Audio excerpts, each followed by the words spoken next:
How do I pronounce your last name, your full name, so I know? Melissa Lozada-Oliva. Oliva. Okay. Melissa Hmm. Lozada-Oliva.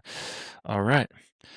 Thank you so much for tuning in to another episode of Turek Books. I'm so excited for our guest today. She's an author, a novelist. She just wrote a book called Beyond All Reasonable Doubt, Jesus is Alive. She has a Substack called Reading Sucks and also teaches at the Center for Fiction and Columbia University. Melissa Oliva Lozada, how you doing? I'm okay. I How are I you? Mel- I'm It's doing all right. okay. Melissa Lozada Oliva? It's Uh, okay. It was something that happened once. Well, I was releasing a book at a place that I worked, and the head of the place where I worked was like, and now our own I had served her coffee for a year, and she was like, our very own Maria no, Lozada. no. And everyone gasped, and then she got really uncomfortable, which was like even worse than like, when it's like, Yes. yeah. I was And then she actually, corrected I herself. was so proud that I got all of your personal information down that I gave up, That was I know, yeah, and I then had my just like brain scrambled. shuttled it at you. Melissa No, it's okay. Lozada. Yay. Oliva, how you doing? I'm good. Fresh with unrealistic New Year's resolutions. Um, it's cold where I am. Yeah, how are you? Yeah, I'm doing well. My resolutions, I kind of did the opposite. I said, let's set the bar really low and let's just Yeah. read 2 pages a day, uh, Wow. write 3 pages a day, and meditate for 2 minutes a day. And I'm not a meditation person, but I just threw that in there. Whoa, that's kind of a lot though. Yeah, It's really like specific numbers. yeah, I find that I've been goading myself with the 2 pages of day reading lately, and it's Hmm. really helping. I think I have this anxiety to read all the books that I own at once, and so then it just kind of fries me. Same. Yeah, it's painful. And so Yeah. the 2 pages like scales it down, coaxes me back in, and 2 pages turns to three, turns to five, turns to 10. So, Right. Yeah. and if it doesn't, it's okay. 2 pages is fine. But then I'll open another book and read 2 pages. So, I mean, I'll show you, I got That's most of my good. books in here. Like it Whoa. goes kind of deep, and then that shelf, and then I got books at home, and Mm. yeah, Yeah. How many books did you read last year? not a lot. Not last year was we moved twice, and I went Hmm. on tour over the Okay. summer, and so I'm giving myself a pass, but I think somewhere like 20 to 30 books. Okay, yeah, that's my number also. Yeah, But that's kind of like average. People are reading like 130 books at a time. And you know what? I think that's a little fishy. I I think do too. Well, yeah, they're okay. I give them all the credit in the world for even listening to books on audiobooks. Oral storytelling is the basis of our humanity, our human story. So it's fine. But they're also yeah. they're doing audiobooks on like 2 times speed. Exactly, Yeah. exactly. And they're also you can the one thing about reading and holding a book is you entrap yourself to the book and you can't really do anything Exactly. else. Whereas an audiobook Yeah, you you're can devoted. yeah, You can clean, you can yeah. Well, I my friends who are like artists and they do stuff with their hands, like that's like their main form of reading. They're like, I read a book while I was like sketching or sculpting, whatever. And I respect that, I think. yeah. I mean, Yeah. whatever different ways to skin a cat, as they say. But yeah, Yeah. it's not my style. And also, it's like they read like a people's history of the United States, and they're like, and then like somewhere in 1785, there was a clay pot that. Oh no, wait, that was just my life. Like Right. how do you not into, like how's your Yeah. thinking not interrupted by what you're doing? Oh my God. Yeah. I can't really do audiobooks because I get really distracted. And I think I have to have it in front of me and like dedicate dedicate that time. Yes, I'm the same way. Yeah. So yeah, okay, we're like-minded in that regard. 20 to Yeah. 30 books is still nothing to sneeze at. Uh, Yeah. it's good. Did you have a good reading year? If we're gonna reflect on 2025, did you enjoy what you read? I really did.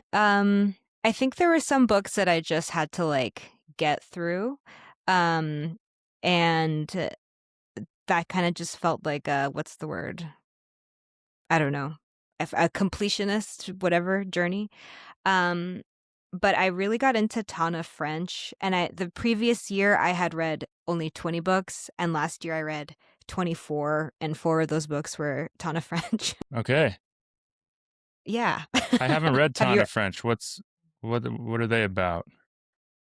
She's a mystery writer. She's an Irish mystery writer, and she writes about these like moody, like working class detectives in Ireland, who take on a case that is too close to home. um, and they're just really, really well written, and I really like her class analysis. And whenever the mystery is solved, you don't really get a good sense of it. Doesn't feel good, and it's to me, I'm like, oh, she's kind of critical of like the justice system because like what is a bad guy, you know? And also they can be a little spooky, so I love that. I love that. That sounds great. Yeah, that Yeah. addressing the class issues behind crime. Uh, Yeah. People are missing a bit. You know, like some people are theorizing that all these true crime documentaries have pushed America right wing. Mm, But yeah, that's using crime to sort of sensationalize and entertain, but also, yeah, just this idea of like it is literally legal for our politicians to be corrupt now. right. And so what are we talking about here with everyone else? I mean, I know a Right. murder mystery is probably different, but Yeah. you know, they just killed 40 people in Venezuela and it's a footnote. It's like It's that's a 40 footnote. people. Right. Yeah, it's like it's no mystery either. It's just like truth. It's just like we know exactly who did it and why. Yeah. Yeah, sorry. I took that too macro, too fast. No, no, it's okay. That's on my mind also. Okay. Yeah, do Yeah. you read to kind of get into all of these things or Mhm. you do, not just as a departure, you know. I don't know, people do it different ways. Do I read as a departure? Yeah, do you read as a departure or do you go into all the things that are plaguing you about our society or you know, probably both, but I think I was having like a bad like OCD flare up last summer, and for some reason reading like these mysteries was really soothing, and I think it had something to I don't know what it had. I don't really there was something about it that really helped me, and it kind of was a departure but also like returned me to the world. But mostly I think I like to give myself homework. So when I'm writing, I'm like, I need to be reading something like this to help me with this. Um, and yeah, I think I like to remember that I initially started reading because it's like really pleasurable and it feels good. Um, and like makes me like love the world. yes. Yeah. Yes, wow, well said. And you released a book last year too. Yeah. I mean, so 24 books and you released a book. Not to get hung Yeah. up on the numbers, but just to round everyone into your life a little. Um, yeah, you're outputting and inputting. That's not easy. No, no, it's hard. It's really stressful. I don't wanna be stressed by it because it should be, like, kind of, fun, and I don't know. Is releasing a book stressful for you? Did you release a book last year Yeah, too? yeah, I'm trying to release Yeah, one poetry book every year, but I think that's cool. what I've realized with the poetry or whatever it is. I mean, you could call it tweets on paper. I don't know, but I like to call it poetry. I think it's like a creative conversation with other people, and um, I just really enjoy doing it. And a Yeah, lot of it I do throughout the year, and then I'm just kind of like batching it all together. mhm. Yeah, it's just really fun, and so Yeah, I'm a little skeptical of that, but I'm also like, no, go toward that. yeah, yeah. Also, I self-publish, so I didn't have to make anyone happy or even perceive other people before I just put it out there, which was nice. That's the best. That's really, yeah. I've been kind of a preaching to writers about the process of doing that. So if you ever want to have a phone call about it, I'm around. Yeah, yeah. I used to do like self-published zines a lot. And I really miss it because it's usually like I like collaborate with an artist I like, and it's just really personal, and it's nice to give to people, And Yeah, it's removed from all of that, the like, behemoth beast business. yeah, yeah. You get to move at your own rhythm and your own, Yeah. and that's like what a great gift creatively to do Yeah. that. Yeah. So yeah, I'm really curious about the books you brought. I need to, Yeah. after, prior to, I butchered the introduction, but I also needed to tell people I've quietly been a fan of yours for a while, since like the dying embers of Thanks. Twitter. And Oh shit. yeah, like I've just always liked what you have to say and the way you say it. And so I'm really grateful you're here with me too. Thank you. I feel the same. I feel like I've been a fan of you from afar, and I really like your content. Yeah, thanks. Yeah. And your poetry. Yeah, yeah. That's it really hits when someone can appreciate your content. So um yeah, I mean that's where we're finding one another. So there's some validity in that. Yeah, so how do we find your reading life currently? January 6th. Happy January 6th, by the way. Oh, right. Yeah. Right. A bad day for our beloved Yeah. country. Yeah, another one. Another one. Yeah, the other days are fine, I guess. Um, my reading currently, it's kind of, it's like stop and start. I was trying to read. Have you read Lady Chatterley's I Lover? have. Okay. He said that too quick. I have. Yeah, I've actually never spoken to anyone about that book. So, Oh, really? yeah. Okay, well, I didn't finish it, Okay. but I because the first paragraph is like so good, Mm, right? It's like, I mean, it's so beautifully written. He's like, ours is I already forget what he said, but ours is a tragic era, but we refuse to live it tragically. mm. And yeah, I think I got kind of caught up in like D.H. Lawrence's gaze, and I like couldn't figure out like how he actually felt about women or like the servants. And I feel like that's not, I don't like to be a reader like that where I'm like, I don't like to be too politically correct as I read. Yeah. But maybe it's because I think it like keeps you from reading. But I think, yeah, I couldn't stop. Couldn't finish it. Do you like Okay. that book? I mean, Yeah. I read it probably over 20 years ago as like a Okay. teenager Yeah. and was probably just drawn to maybe like the pervy elements. Not even though it's like such a tame Victorian It's so tame. thing. Yeah. But like as far as books go, I was like, okay, this at least has a cool name.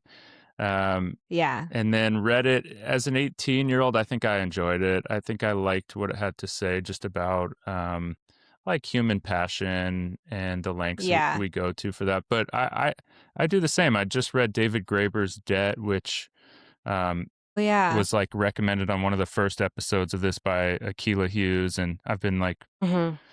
chipping away, hate reading it, and then it just like all came together at the end, and it was like so Shit. worth it. I was like, oh, he really needed us to go this deep into these sort of seemingly boring things to get to where we are. But I then Whoa. yesterday I just like Googled David Graeber Palestine to make sure he was like, I was like, there's no way he can't be understand, No. and he passed away a few years ago. And Yeah. no, he wrote this really compelling piece about visiting the West Bank and just the indignities of the apartheid state and all that. So I was like, okay, he's cool. He checked. But anyway, speaking to your Phew. point about like politics, and I read Grapes of Wrath a few weeks ago. Yeah. I loved it. I think it speaks so much to our current day like wealth inequality and job loss and all these things. But there's a couple things up front where you're like, so what Yeah, do you? I've heard that before too. Like I've heard people love that book and then say the same thing, like, oh, I don't know about this. Yeah, I mean, I read Yeah, yeah. Malcolm X's autobiography last summer, also amazing. But he didn't live long enough to get past his misogyny, because Damn. some of the phrases he drops, they're like, textbook misogynist thing to say. Yeah. Um, did he live his life that way? Who knows? But yeah, so yeah, I've come to just be like, no one's good, no one's perfect, especially from Yeah. the ages change. Take the good from it if it's more good than bad, but it's tough. I don't know. Yeah, it's tough. I think it's like I don't want people to be perfect either. It's boring. Yeah. Yeah, I agree. Um yeah. And maybe more so I kind of just got bored by Lady Chatterley's Yeah, exactly. But- Mind you, I was probably a virgin when I read that book, so that might have factored Yeah. into the intrigue, keeping me going a little Uh-huh. longer. Yeah, you're like, is this what happens? Do you really say all these things to someone? Right. Yeah, no, I get it. So you just picked that book up randomly or just curious?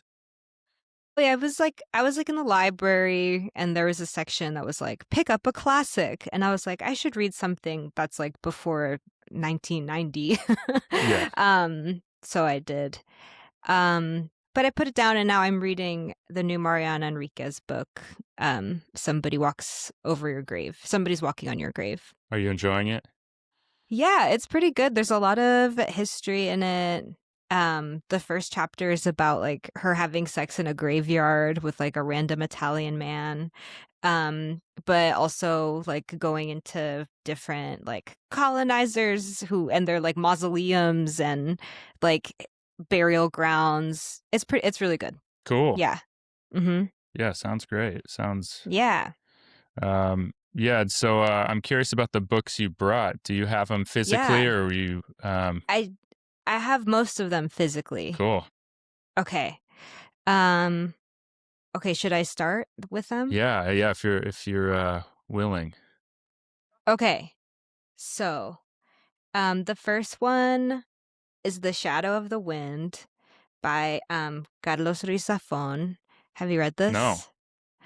Oh my god. Okay. So, it's such like, it's such like a boy novel, I think. There's like it's a lot of like men friendships, but it's so good.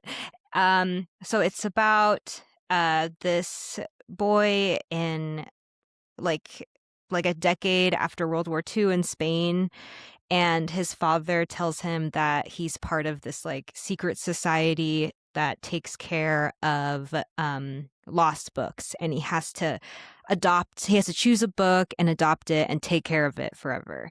And he does, but then he's approached by a man with no face who says that that book needs to be destroyed. And then he tries to look up the author, and all of the books that he's written have been like burned. And it leads him down this like narrowing like adventure of like through Spain, and like there's this like crazy conspiracy and history. But the reason I love it, and the reason I like love any story and like something that like really gets me about like film, whatever, is seeing friendships and not just like romance. So he has this friend within it who's this like, man 20 years his senior who is like homeless, and he like cleans him up, and they like go on this adventure together, and it's just so sweet and fun. And a bunch of horrible things happen. um but yeah, it's just it's like also a book I couldn't put down. It's also about how reading is beautiful. I love books that are just like, and you know what's like so romantic? Reading. Yeah. Oh my god. Yeah. How I've never even heard of it. Yeah, Really? and it feels like algorithmically everything I should be reading. Oh my god, yeah. I think you'd like it. Yeah. This is why we have conversations with human Exactly. beings, because they Yes. locate us too. Uh, It's true. how did you hear of that book? I worked at a bookstore for a long time, Harvard bookstore in Cambridge, and my manager, Brad, I talked to him a lot, and I was, like, asking him, like, what one of his favorite books was, and he said this one. Um, so I bought it used, but then I didn't read it for, like, 8 years. I read it last year. Um, and I read it because my friend was, like, reading it at a bar, and she was like, "This is so good," and so I picked it up. Yeah. That's so cool. The human chain. Yeah. It took two strong It's recommendations in 8 years. exactly. Yeah. But that's the beauty of it. That's like kind of the whole reason of this podcast, even. Yeah. I mean, look, my second guest, Aquila, recommended that book, Debt, and then my friend Huh. Cam, who was helping me with the podcast, he read it, and so on and so forth. And then here I am, like couple years later, doing the same thing. We have a visit from a cat. Jimmy. Hey, Jimmy. Ah, Hi. He's needy. yeah. Believe me, I have a needy dog, so I understand. Yeah. And cats are always welcome on the podcast. Good. Yeah. Yeah. We're not about to get upset about that one. Shadow of the Wind. Yeah, I think a lot about book preservation. I don't know the reasoning behind it. I got to read this book, and I will. But I don't know. I've also been thinking, like, the Venezuela stuff just happened, Mhm. and there's this. I deleted this video because I don't know. I don't even want to talk to people about it. But there is this common critique that every time something bad happens, all that the people on the left do is start recommending books, and at some point they have to act. And I understand that, but I also think, like, we're so propagandized. Like, we need to read more. People need to read more to just get on the same page and to have the same basis of reality. And quite frankly, I don't think enough people have that basis of reality. Yeah, I agree. I I think also it's like, okay, so like you don't want us to recommend books, but are you getting like radicalized by a meme? And Right. I don't think that is useful either. And we can get information really quickly, and that is like the appeal of ChatGPT. But if you remember being in school, part of like learning is like coming to it yourself. So yeah, I'm always thinking about the literacy issues in our country, and like yeah, Me too. I mean, yeah, adults read at like a sixth grade level, the average reading yeah, level. And I mean, it's by design that people are kept uneducated. And that's the thing too, is books, not every book sticks around. So speaking to the subject matter of yeah, your book, is people destroy books. And then that yeah, information, that unique DNA to the learning world is mhm, gone. yeah, And so I don't know. I yeah. think there's something to collecting books too. This is like my excuse for being addicted to collecting books, but No, me it too. tracks. I think I like being surrounded by books. I think like maybe it's like a fool's errand or something to be so committed to reading, but I have also recently been thinking, and maybe always thinking, like my grandmother doesn't know how to read or write.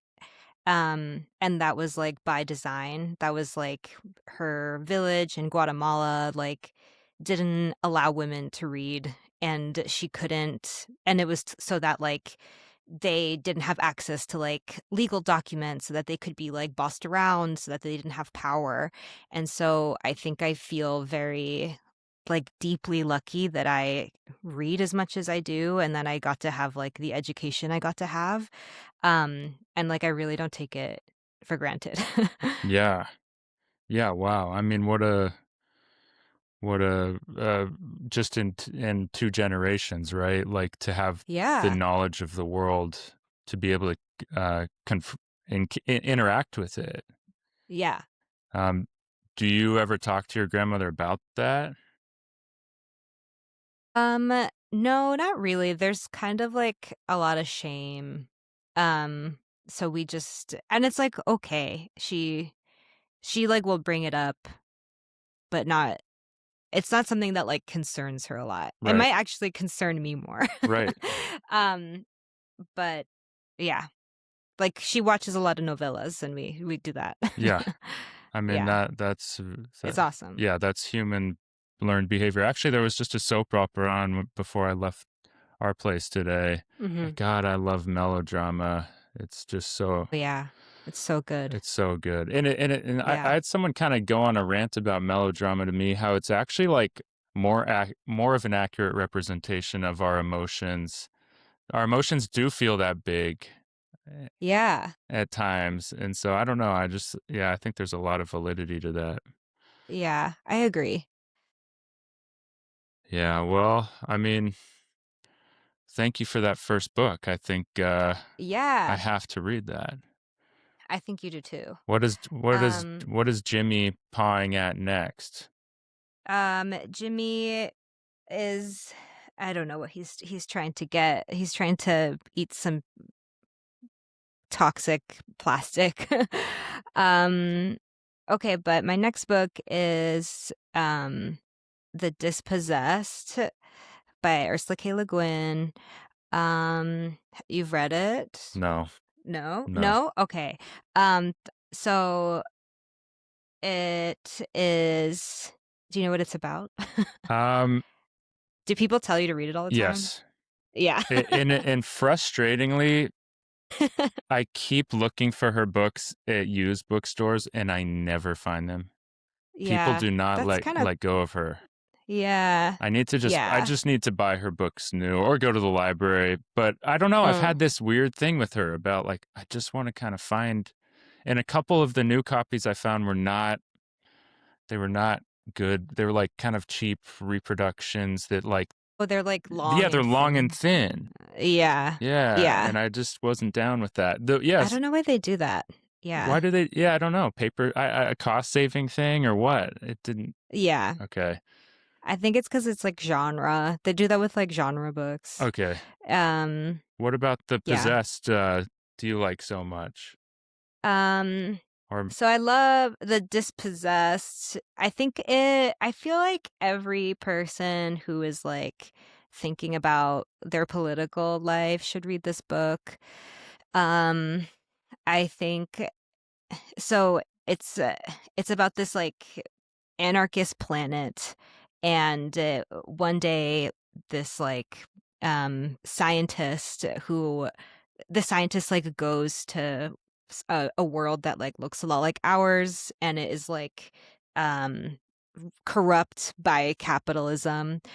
It sounds I'm like that sounds boring when I'm saying it. And but I think what is cool about this book is she is like, okay, like what if there really was a world that was anarchist and it was this like utopia quote unquote, what would that look like? And she really like goes through the thought experiment of an anarchist world, which means like sometimes it's kind of shitty, and sometimes there's like not enough to eat and sometimes people are like malnourished, and there's this like complacency in society where people don't like they're like looking at Shevik, who is like the main character scientist, and they're like, why do you want to like make advancements? Like we have everything we have.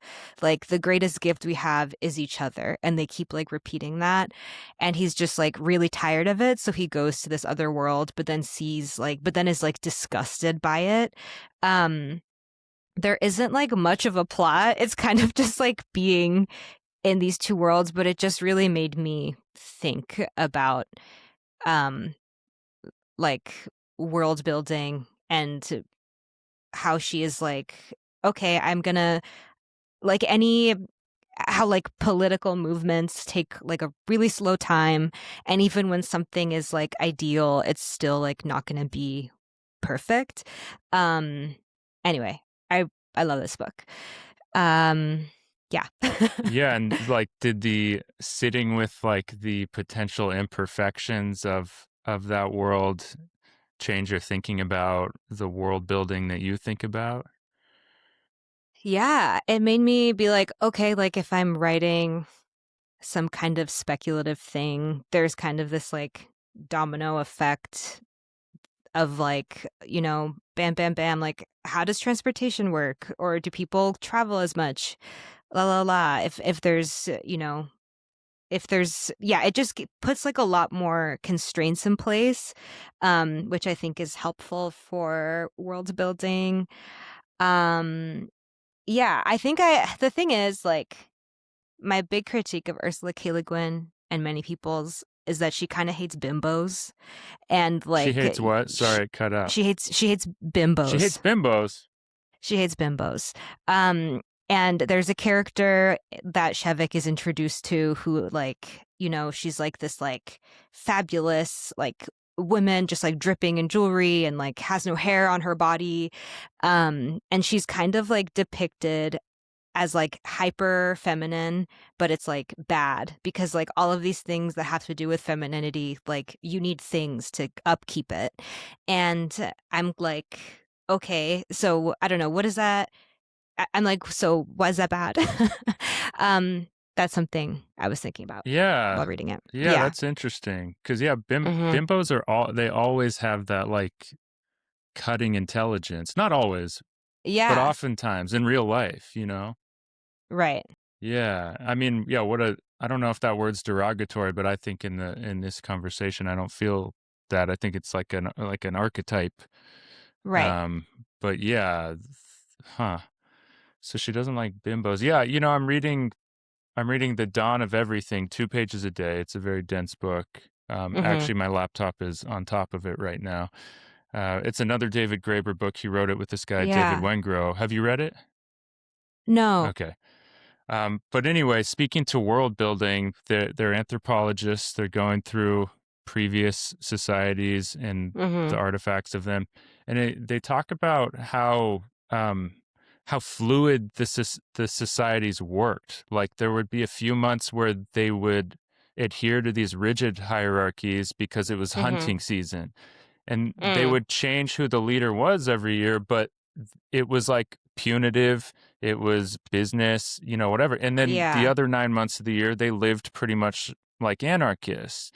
And Wow. yeah, just this idea that like, I think we're so rigidly like trying to either you love capitalism or you're trying to escape it. And so it's like, I don't want to say it becomes binary, but we Whoa. do feel like capitalism is so inescapable that it's going to take everything to swing in a different direction. But I don't know. I just kind of love that idea, and it speaks to sort of the subject of the book you brought up too, which is that oh yeah, in like an anarchist planet where there's no hierarchies and people are free to do what they want, there are downsides.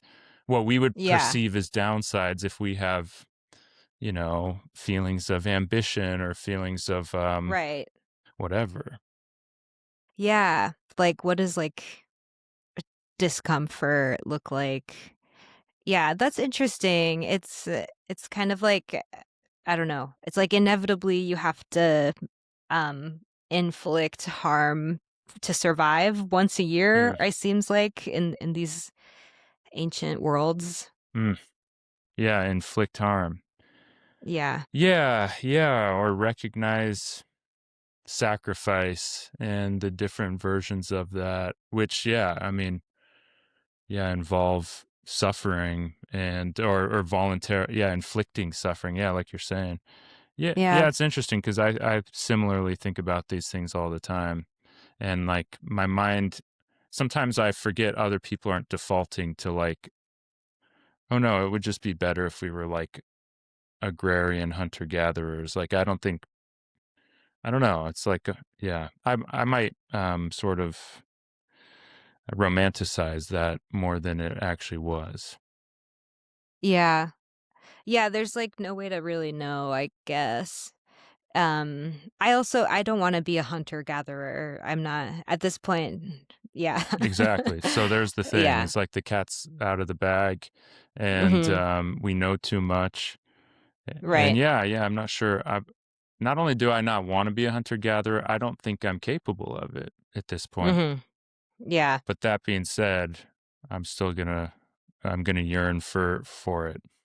A simpler A time. simpler time. Yeah. I like what you've brought so far. I mean, Yeah. yeah. I'm wondering, Um, was it difficult to pick these, or did you just kind of shoot from the hip and go with what so far these are books that you enjoyed? yeah. Oh, should I have brought a book I hated? No. Do people do that? Yeah. Rarely. No. There's too Yeah. many things people want to talk about what they enjoy, I've found. Yeah. Yeah. I think that's better. Yeah.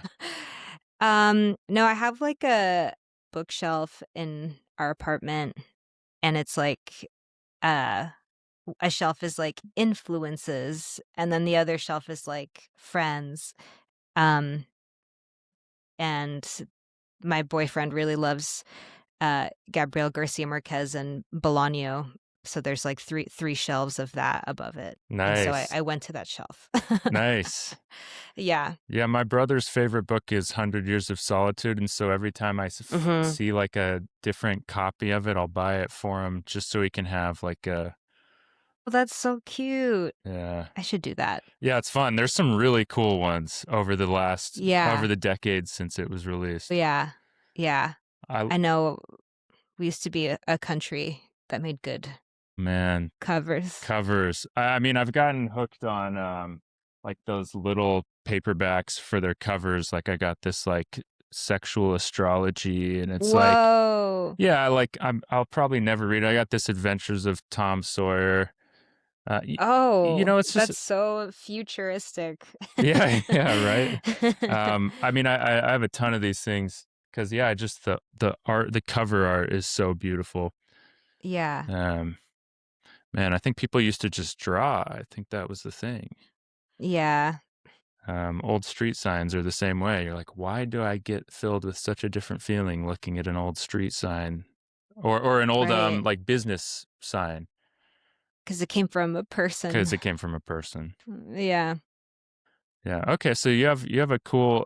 Also, you worked in a bookstore for 8 years. Is that Oh, I worked for 4 years. for 4 years? Okay. Yeah. And so did working in a bookstore change your relationship to books at all? Did it sour it or did it enhance it? I think I'd say it enhanced it, and I read a lot, and what was great was being surrounded by not writers but readers, like people who work there just liked reading Mm, and they had no ego, and they just like liked talking about books. And um I don't know, it got kind of, I guess, like everyone had to be talking about books all the time, so everyone was reading. It made me read a lot. And I think it's like I felt like I got like a education there. that's cool. Yeah. That's rad. Yeah. Yeah, it's so yeah, I'm curious if you have anything else on the in the Yeah, stack. I do. Um, okay, so The God of Small Things by Arundhati Roy. Um, I just reread it last year. Have you ever read No, it? I haven't. Okay. Sorry, I keep assuming No, you no, have no. I read these. keep asking. I think Okay. eventually I will say yes, but it's Yeah. also really exciting to hear about a book for the first time, like the one like Shadow of the Wind. You know, it's like Yeah. it's really cool. I mean, Yeah. Please read it. okay, But The God of Small Things um is about uh these twins who are part of this um like dynasty in town in India, and it's about like the fall of it. Basically, they own this pickle factory, and it's about these like series of tragic events that lead to like their family falling apart. And it goes back and forth in time but like the twins being like 7 to the twins being in their 30s and meeting again for the first time in 27 years. Um, and it's just really, it's like one of the most beautifully written books I've ever read.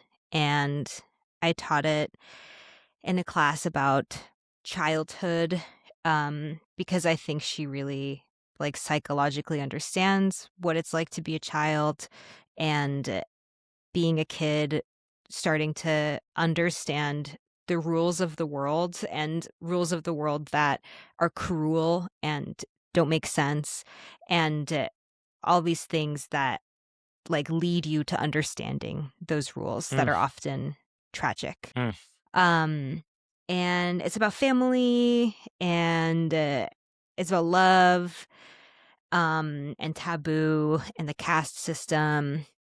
And yeah, I she does this thing where like she attaches um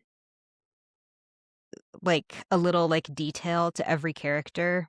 So, one of the twin boy has like a Elvis Presley puff. Um, and she keeps calling it like the damaged puff, but she keeps like bringing it up, and it's like this like keychain assigned to him, and it's a good like reading device, I think, for a reader, to be like, right, he has this like little puff, and his sister has like this little fountain ponytail, um, and this character has a birthmark in the shape of a leaf on his back, and she just keeps like bringing up these details, but it doesn't seem repetitive. It seems more like a lullaby or like a song, um and like you're like returning to a chorus, so it's really comforting. mm. I really love this book, and I think everyone should read it. Yeah, gosh. Yeah, you do such a good job of walking us through them. I'm I'm like I Thanks. really admire it. Yeah, I'm like, how do you do that? Maybe that's why I host and I'm not a guest on this show. Uh, no, I mean, so yeah, I love that device, that what you call the keychain device. Because Mhm. yeah, yeah, or a chorus, you come back to it, but it's part of it, and maybe also something to the fact that they're twins. It's like a way of it speaks to that theme of like identifying twins, and um, but it's a boy and a girl twin, so you Yeah. would know anyway. Yeah, I love that. I mean, the Russians, I wish the Russians would do that with all their characters. Just so Yeah. you can like know who they're talking about.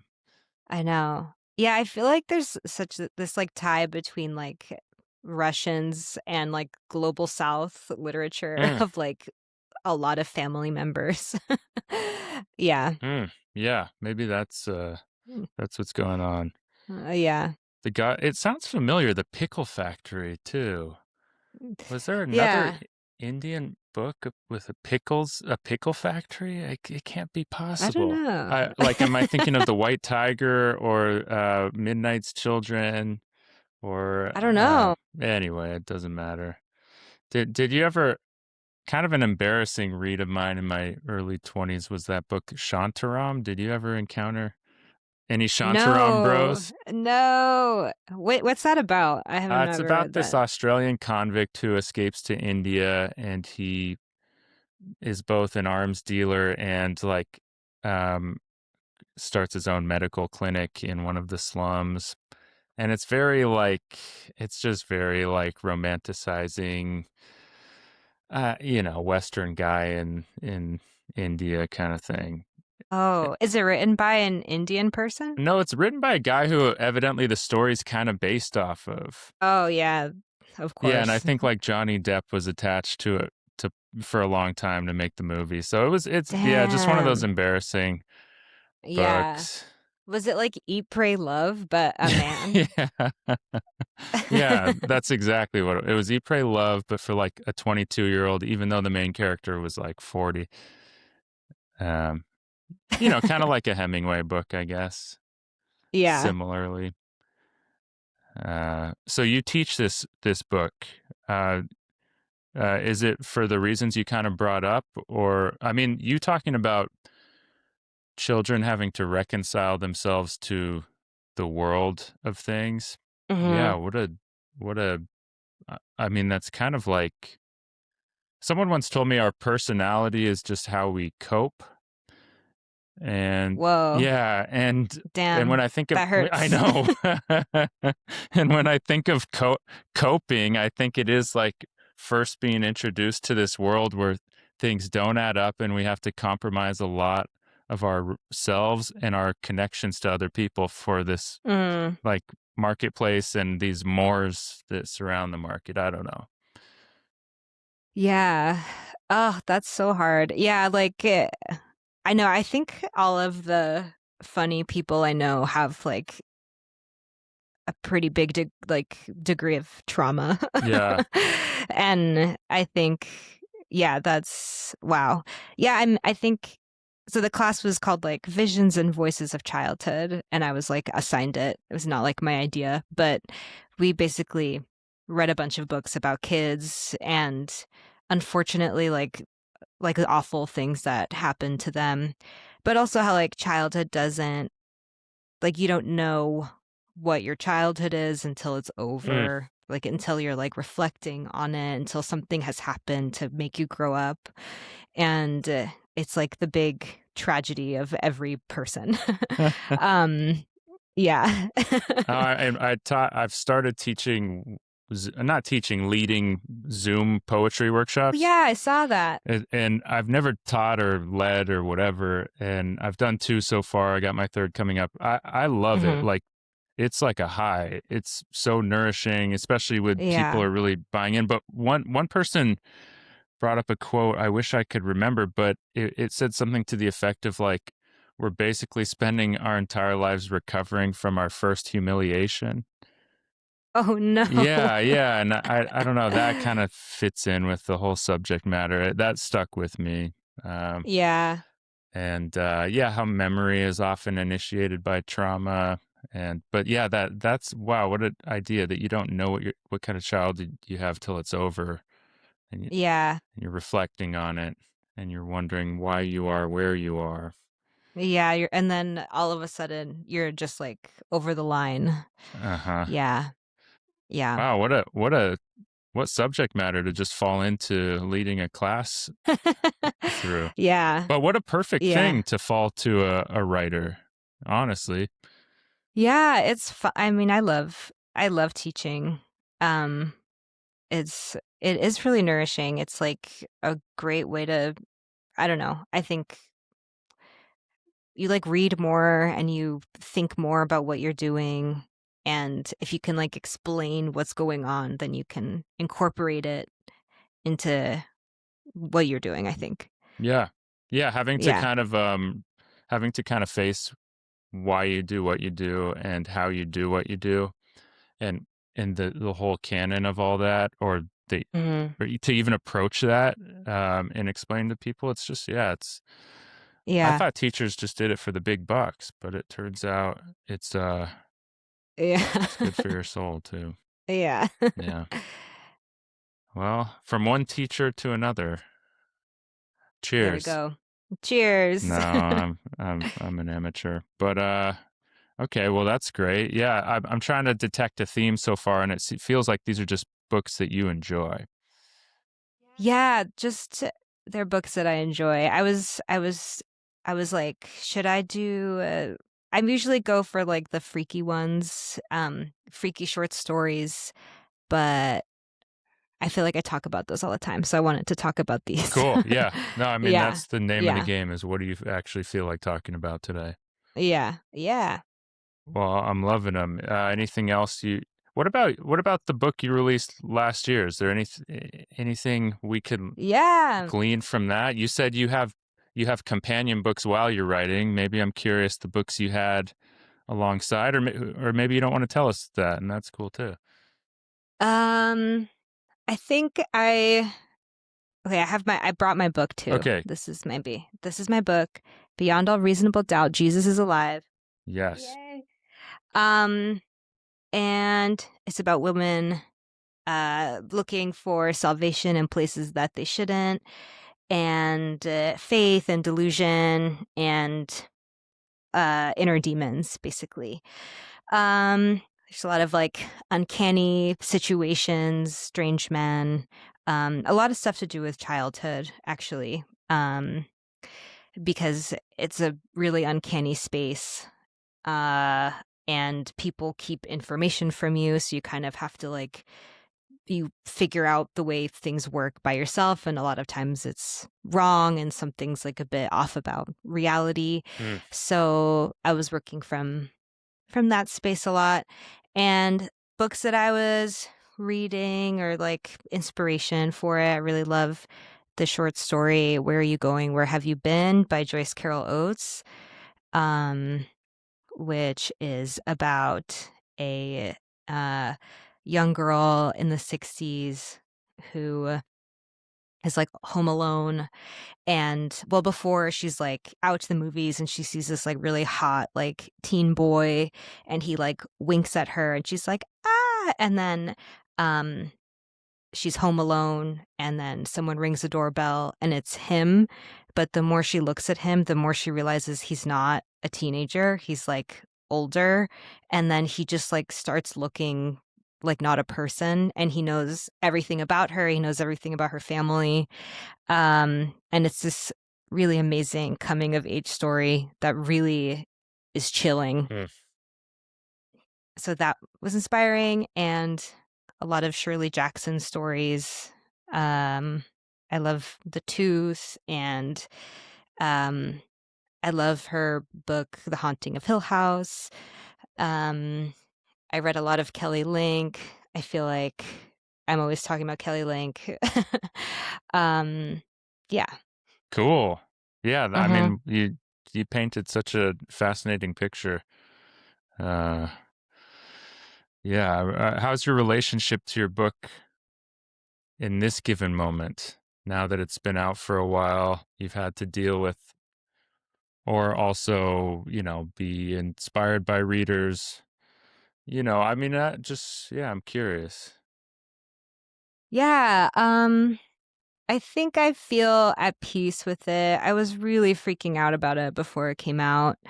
Um, I really wanted it to be like so perfect and like a bestseller. And now I'm like, whatever. Whoever read it, read it.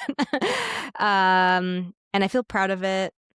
I think I do this like emotional cutting of going on Goodreads and seeing what people are saying.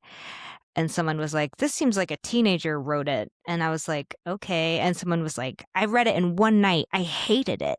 And I was like, "But you read it in one night." Anyway, so I made a vow to not check Goodreads anymore. But are you um, sticking to the vow? I have, yes, for 6 days I have. Okay. Yeah. Yeah, what is that? Yeah, you said emotional cutting. Hmm. There's a thrill to seeing your worst fears recognized. I Yeah. mean, I wrote a movie that Bob Saget directed a long time ago. Whoa. Yeah, and I had in it was a whole struggle. It was really ridiculous, the whole process.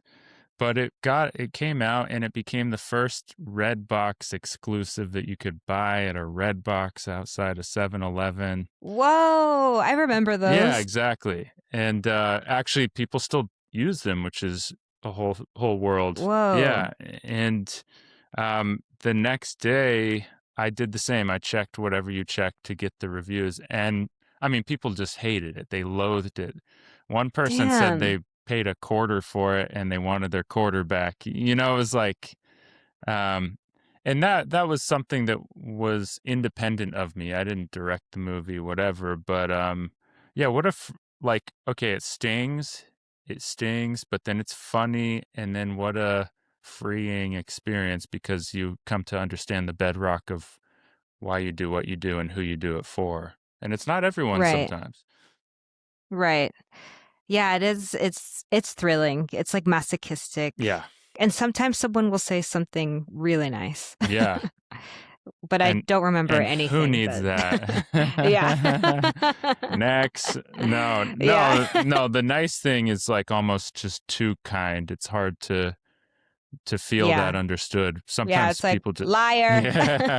yeah. Yeah. My poetry books, I check the Goodreads. Most of them are nice, Mhm. some aren't. But the people who buy my books tend to just be fans of the video I make. They're not necessarily like good. Mm. So the amount of books I've sold first, the amount of reviews I have is like pretty vast, I believe. Mhm. And I have a self-consciousness about that. I'm Yeah. like, no, no, Yeah, actually, I've totally. sold thousands of books, but there aren't that many reviews because that's not who's buying the books. Right. Um, Damn. yeah, I know. There's an like I Mm. think my book would be a poetry bestseller, which is a very low bar, but I just sell them all on my website. So who do I Yeah. get Are that you would you information to? ever yeah. Has anyone, like, approached you to be like, Yeah, "I'll sell" yeah. some people have. Yeah, like Yeah. a couple bigger names have, and it just Yeah. didn't quite make sense. I'm not opposed to it if it makes sense, but just like Yeah. on a literal financial level, it's Right. better to just publish my own books and do my Damn. little posts about them. But yeah, if that changed or I'm a book. I love books and I love I mean, my favorite bookstore, Bad Animal, where I've been doing a lot of the podcasts here in Santa Cruz. Mhm. It's been closed for a few weeks for the holidays and there's a restaurant inside and they're taking it back over. And I like drive by that bookstore kind of mourning the fact that I just can't get in there and just look at the books. Um, and Yeah. my mom collects rocks on the beach, and she says she thinks the reason she loves it so much is it's like the rapid eye movement therapy. She's like Mm. whatever that does for your The brain. ENT or Yeah, yeah, something? Yeah. whatever that is. I forget. And I'm wondering if that's same theory holds up for being in bookstores. And so anyway, yeah, there's a magic to bookstores, and I would love to just go through that process. Yeah. Wait, so your books aren't at bookstores? You don't They're like in some, but another yeah. wrinkle with self-publishing is you sort of have to decide if you want to allow returns. Oh, And yeah. and so I just said no to save myself the aggravation. Because if a bookstore buys 10 of your books, they sit on the shelf for a year, they can then return it, and you're on the hook to pay for those books Yeah. with the self-publisher or whatever. And I don't want to do that. So there's a few bookstores who have caught wind of it and bought it anyway, and Mhm. that's really cool. But one of whom is up in San Francisco, Dog-Eared Books in the Mission. Oh, yeah. Such a good bookstore. So good. So good. Perfect curation, used and new.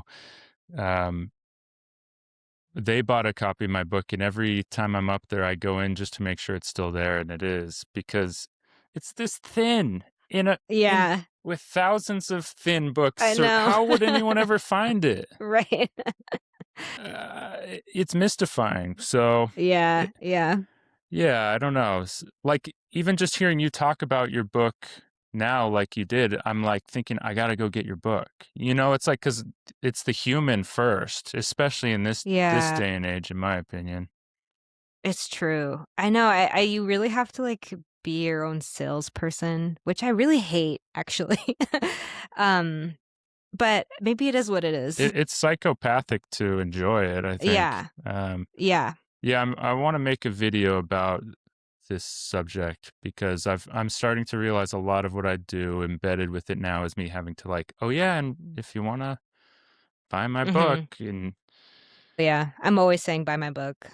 yeah, Yeah. yeah, it changes things, but also, you know what? It's just maybe it takes us back to the village economy a little bit.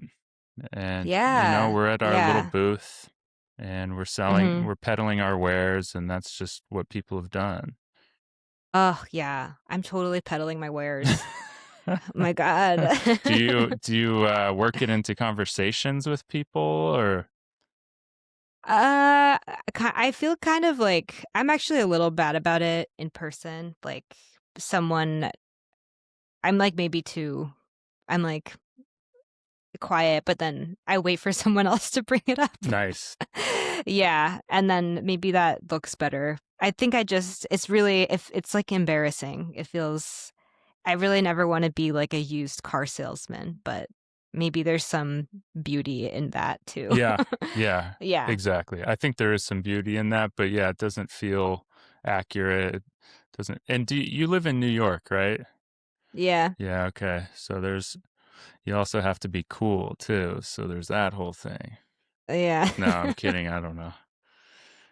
Um, It's over. Everyone just starts being the same kind of Right. annoying person. Well, and so maybe that therein lies like some additional self-consciousness toward talking about your book, you know. Yeah, I know. It is kind of crazy. Like, I'll say, yeah, there is this like overlying like irony around talking about yourself in New York. And when you leave New York, you'll say something like really self-deprecating, and people will be like, "Why are you talking like that?"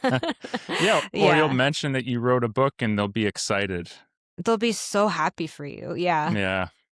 yeah. Yeah, I mean, I'm born and raised in LA and I lived there most of my Mm. life. And this year I haven't been living there. And yeah, hearing some of that, it's like, oh, okay, yeah, people in other places, they really do find that more interesting. And Yeah. yeah, selling tickets to a comedy show in LA or New York is really difficult because everyone Mhm. has their own comedy show, whatever. Um, but yeah. Yeah. Well, what else do you got? Anything else you want to talk about, or you want to end it on me saying that it's hard I to? know it's hard to sell comedy tickets. Yeah, I those are all of the I was gonna I already talked about Tana French, so I Okay, won't do it again. okay, But um yeah, I love In the Woods was the book I was gonna recommend. okay. In the Woods. But Yeah. that's the Tana French book. Yeah. Okay, cool. No, I've just really appreciated having you on and getting a chance to actually converse. Yeah, this has been really fun. Thank you for indulging me. Oh my God. Um yeah. Yeah, no, it's been a pleasure. You've added to my list, and Yeah. including your book, which Thanks. beyond all reasonable doubt, Jesus is alive. And Yeah. anything else you want to tell the world? You should read as much as you can, before your brain deteriorates and before your eyes deteriorate. Did you read that article about that 100 and this like man, he like writes for the New Yorker. He like turned 100, and on his 100th year, he wrote a diary for every day of like everything he did. And it was really inspiring, but it also made me really sad because he was like, I can't read anymore. Oh, I'm blind. And then he was like, I have to change my diaper. and and I'm like, shit, one day we won't be able to. So damn. Yeah, I mean, everyone yeah. thinks about the diaper changing and the fact that I'll never be able to Yeah. dunk a basketball again, but reading is a physical act too. So It thank you is. for that reminder. Yeah, No, you're welcome. I'm gonna, yeah, I mean, approach it as everything else that's fleeting and richer because of it. Yes. Okay, thank you for that. Dang, I didn't expect you to just come out and hit a Sorry. home run at the end. Yeah. Boom. Yeah. Melissa Yeah. Lozada-Oliva, thank Thanks for having me. This was so thank fun. you. I really appreciate you being on, and thank you for listening to another episode of Turek Books, and happy reading out there. Get it done before your eyes go. Then you're gonna just have to be doing audiobooks, Yeah. which is fine Shit. too. All right. Full circle. Yep. And we are off.